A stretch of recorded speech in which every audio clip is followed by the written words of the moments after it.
Hello everyone, today I'm going to be talking about biopolitics, biopower, and their relation with the Panopticon.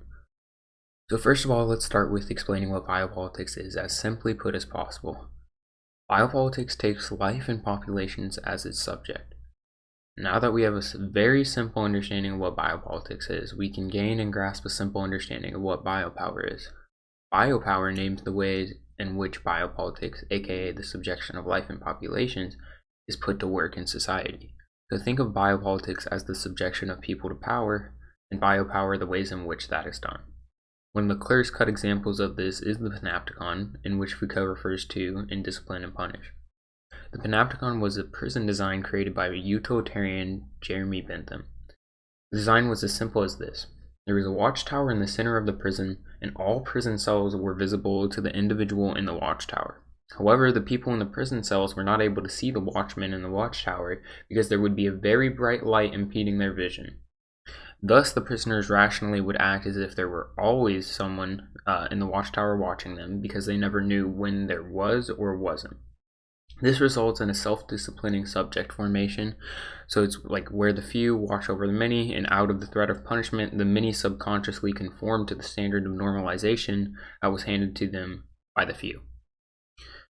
One would be ignorant to assume that this is just a prison design, though. While this form of power is applicable in numerous situations, even Jeremy Bentham thought so himself. Quote, "A great and new instrument of government. Its great excellence consists in the great strength it is capable of giving to any institution it may be thought proper to apply it to." End quote. Think of everywhere that you are subjected to this threat of surveillance at any time and how it results in you subconsciously conforming. Like maybe your boss isn't at work but there's cameras, or the same for school, or maybe when you're wondering about outside and there's police around, you might be asking, okay, and what's bad about this?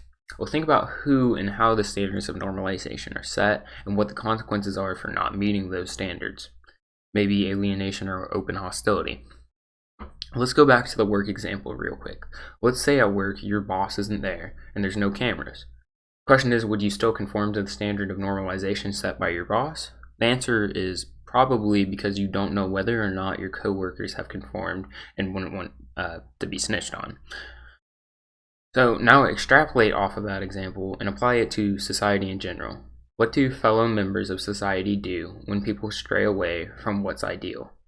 They usually display open hostility and have the few at the top get the many to fight their battles for them.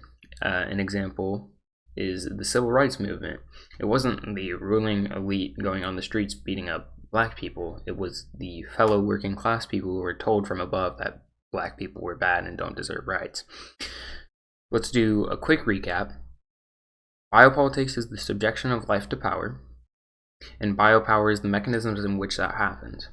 And we can see how the Panopticon is much more than architecture and is utilized in many institutions where it is the few watching over the many, and that results in the many conforming to the standard of normalization set by the few out of that threat of surveillance.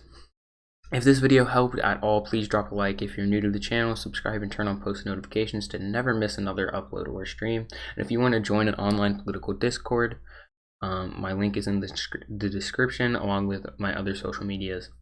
Peace.